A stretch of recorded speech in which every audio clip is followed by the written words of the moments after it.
Hi, fans of high quality entertainment.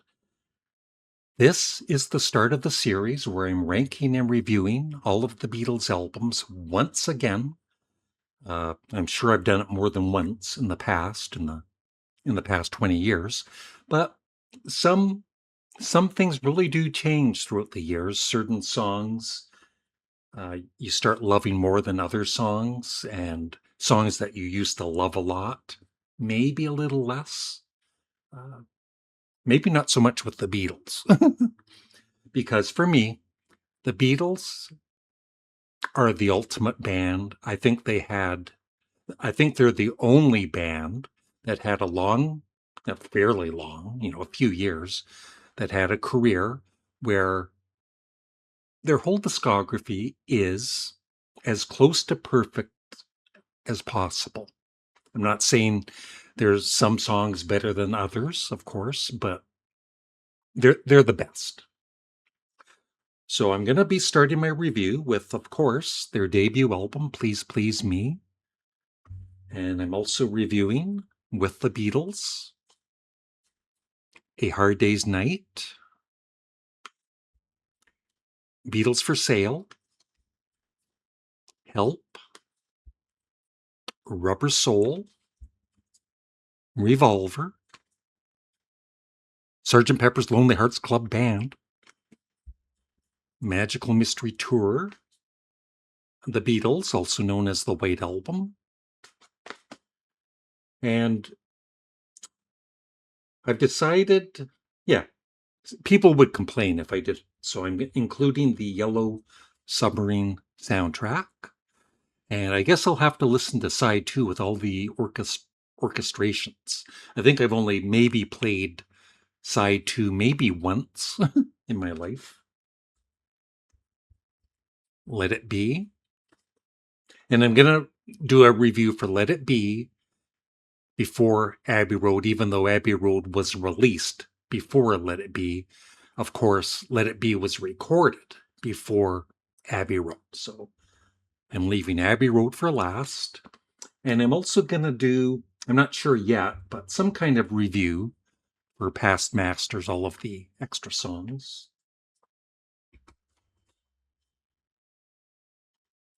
And I have listened to this in stereo and mono. I've played it a few times. Of course, I know the album very, very well.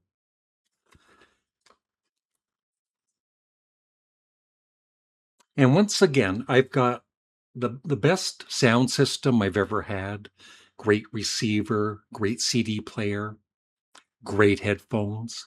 And so I've enjoyed most of my CD collection a lot more recently, including Please Please Me. I love this album. It's one of the greatest debuts ever. And I'm one thing I'm doing in the series, just to make it hopefully a little more interesting, because everybody knows all of these albums are going to be ranked very high. I thought I would rank the songs from my least favorite to my favorite for each album.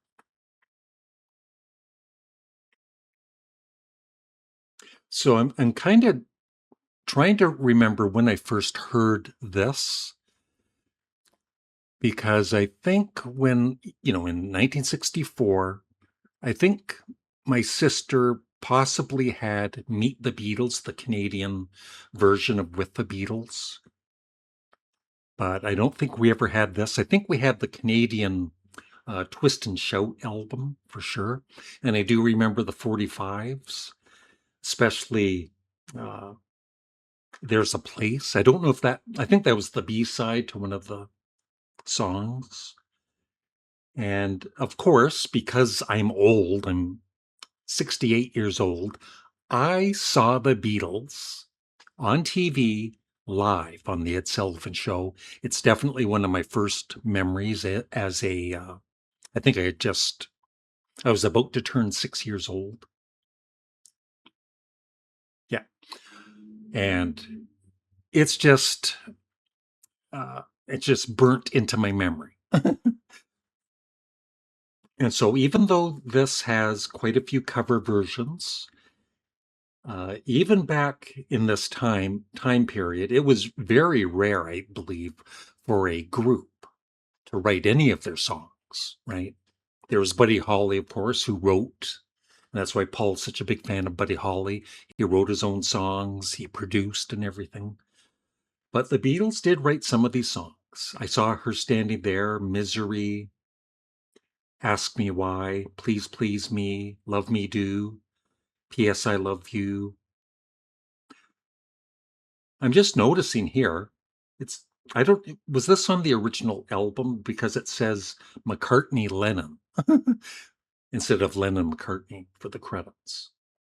And then of course, Do You Want to Know a Secret? And There's a Place.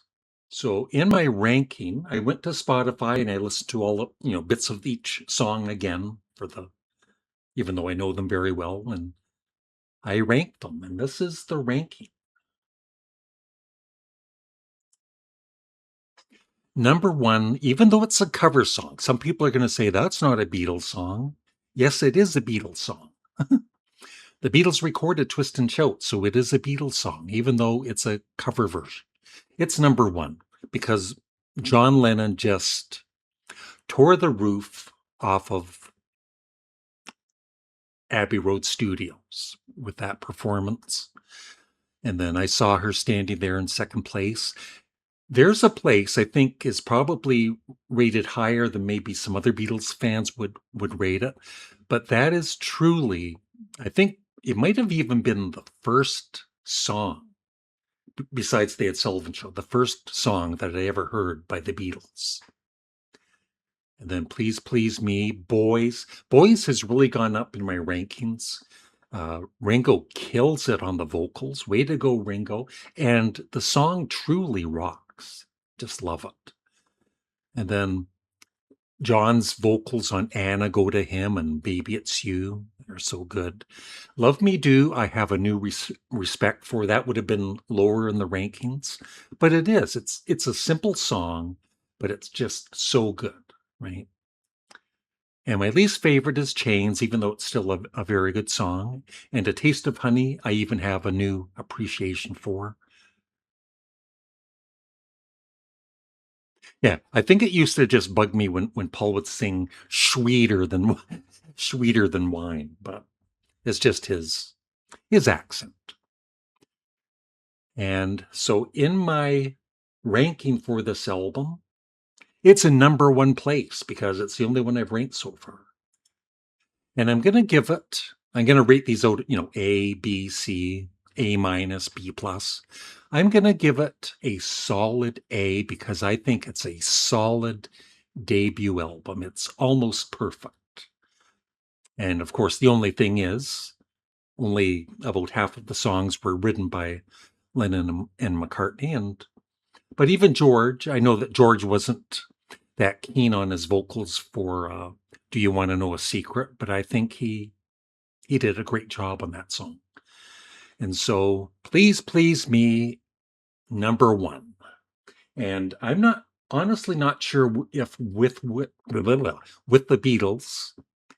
Beatles might actually eclipse Please Please Me, because I have listened to it recently and I've enjoyed it more than ever.